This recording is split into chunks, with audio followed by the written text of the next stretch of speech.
Yeah, man, so during these years, they had me down there in that Maryland House of Corrections, AKA the Cut. Now, the Cut was a maximum security prison. This is where they sent all the lifers and all the dudes with high profile cases. I was down there to do the gang activity, put a little work in. They went on here and raised my security level through the roof. So they had me down there in the jungle. Now, the Cut got closed down because an officer got deleted in there, man. And out of respect for that officer, they named the road that the prison sat on after that officer. It's now called David McGuinn Road. I did a story on David McGuinn a few videos back. If you want to check it out, just go through the videos. But anyway, these years that we about to talk about were some formidable years for the good brothers. A lot of things took place during this time frame in that Maryland House of Corrections. Now, one of the historical situations that happened down there was between the Sunni Muslims and the good brothers. So the story goes, one of the good brothers and one of the Muslim brothers was beefing uptown. They was from over East Baltimore. So the good brother, so the Muslim dude supposed to been getting some money back in the day. The good brother went on here, ran in his house, tied him up and all that shit, took everything. So they enemies. So fast forward a little bit, the Muslim dude catches the good brother sitting in the car, jumps out of his vehicle, fire the brother up. The brother sitting in the car, say the brother got hit up. Muslim dude shot the car, you feel me? Which was understandable, but he didn't complete the mission. Good brother survived. So now, fast forward a little bit more, both of these niggas end up in the Maryland House of Correction with life. But separate things that they did non-relating to each other. They get in the cut, dude is a Sunni Muslim, and bro a brother. The good brother spots the Sunni Muslim dude. The Muslim dude don't see the brother. The good brother had some other good brothers walking with him at the time. He figured he got an opportunity to go ahead on and get him. They whipped out right there on the compound on that wall, hit the Muslim dude, chopped them all up, sent them to shock trauma, airlifted them.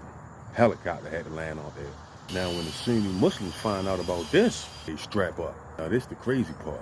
The whole time, the brothers didn't even know dude was Muslim. So the brothers wasn't on point. They think he is civilian. Man, all I know is the Sunni Muslims, they waited till Friday to go to Jumu'ah. You know how they do, so they can have that meeting about that shit up there. When Jumu'ah let out, them niggas came back from that service. Deep is a motherfucker. Deep.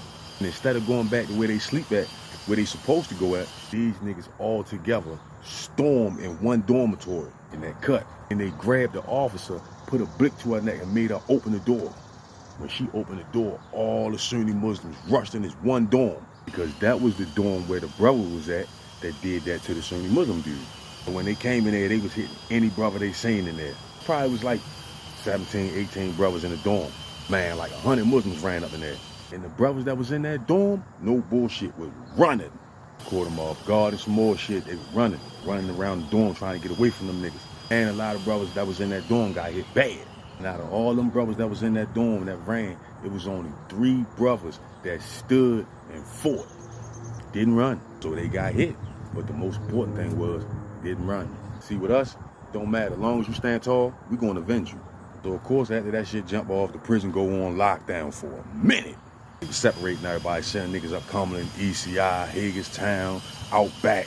But this was 2 big groups that was beefing. So they had to put some separation between niggas. So after that happened, the war continued on in other prisons. That shit was going back and forth. The brothers hit the Muslims in the new jail. Brothers hit the Muslims in Roxbury. Then the Muslims hit the brothers in the new jail. Like, it was going back and forth until one of the big imams of the Muslim community, one of the big brothers, sat down at the round table, talked about it, ended the war. But it ain't stopped there. Because now all them brothers that ran out that dormitory, all them brothers that ran out that dorm got put on the hit list. Now, a few months after the situation, I got transferred back up on that farm. When I was up there, man, I tell you, they was checking them off the list. But them dudes that got hit, when they was coming out the hospital, they wouldn't send them back in that cut. They was sending them up on the farm and out Cumberland and ECI and shit like that. As soon as they got up there, it's getting hit again. Sent right back out, yo. Literally, I'm talking about, I was seeing brothers just getting out the hospital, still got their hospital gowns on and shit, get hit up Roxbury. I'm talking about the fur tore off of them. Cause one thing brothers don't forgive, that running shit. No, you ain't gonna make us look bad as a whole. You got to stand and represent. And running mean you left your brothers on stuck. Cause what about the ones that didn't run? But anyway, it was literally like 15 people on that list, man. And one by one, they got checked off.